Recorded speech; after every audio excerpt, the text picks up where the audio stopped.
দেখুন এই মুচি দোকান থেকে হীরা চুরি করে এনেছে, কিন্তু সামনে রাস্তায় পুলিশ বসে আছে, তাই এটা কিভাবে পাচার করবে। আর এই লোকের জুতাটা কেটে এটার ভিতর ঢুকিয়ে দিল। তখন এই লোকটাকে বলতেছে আপনার জুতা ঠিক হয়ে গেছে, নিয়ে নেন। লোকটা তখন তার হাতে টাকা দিয়ে চলে গেল। এই লোকের জুতার ভিতরে যে হীরা লুকিয়ে রেখেছে লোকটা কিন্তু বুঝতে পারে না। আর এ কিন্তু ফোন করে জ্বালিয়ে দিল, বলতেছে আমি ওই লোকের জুতার ভিতরে হীরাটা লুকিয়ে রেখেছি। সামনে পুলিশ চেকপোস্ট চলতেছে। আর এই লোকটা বলতেছে আমি তো কোনো কিছু চুরি করিনি, আমাকে কেন চেক করতেছেন। তখন দারোগা বলতে লাগলো একটা দোকান থেকে হীরা চুরি হয়ে গেছে, ওই দোকানটা এই আশেপাশে আছে, আমরা তার জন্য প্রত্যেকটা লোককে সার্চ করতেছি। এদিকে মুচি কিন্তু তার বন্ধুকে মোবাইল করে জানিয়ে দিল, বলতেছে ওই লোকটা যদি পুলিশ চেকপোস্ট শেষ হয়ে যায় সাথে সাথে ওই লোকটার কাছে যাবে এবং কোনো রকম ভাবে ওই লোকটাকে দাঁড়িয়ে রাখার চেষ্টা করবে। আর এদিক দিয়ে আমি তাড়াতাড়ি করে ওই লোকের কাছে যাচ্ছি।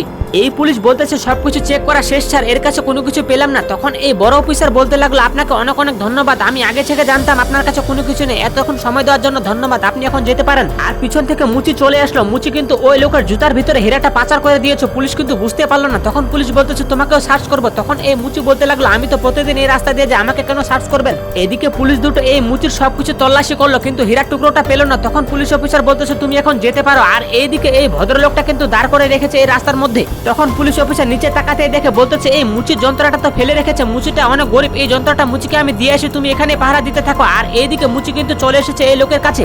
তখন মুচি বলতেছে ভাই আমি আপনাকে অনেকক্ষণ ধরে খুঁজতেছি, আপনার জুতাটা আমি মেরামত করেছি কিন্তু পালিশ করতে ভুলে গিয়েছি, এখনই আমি আপনার জুতাটা পালিশ করে দিচ্ছি। তখনই সাথে সাথে জুতাটা খুলে এই হীরাটা বের করে নিল। লোকটা কিন্তু বুঝতেই পারলো না। হীরাটা নেওয়ার পর বলতেছে আপনার জুতা পালিশ হয়ে গেছে, আপনি এখন যেতে পারেন। আর এদিকে হীরাটা পাওয়ার পর তারা খুশি মনে হাসতেছে। আর ওইদিকে পুলিশ কিন্তু চলে এসেছে তার জিনিসটা ফেরত দেওয়ার জন্য। পুলিশ এসে দেখে তার হাতে হীরাটা রয়েছে। তখন পুলিশ বলতে লাগলো তুই তাহলে হীরাটা চুরি করছিস, আজকে তোর 12টা বাজিয়ে দিব। আপনার মাকে ভালোবেসে থাকলে ভিডিওটিকে লাইক করে চ্যানেলটিকে সাবস্ক্রাইব করুন।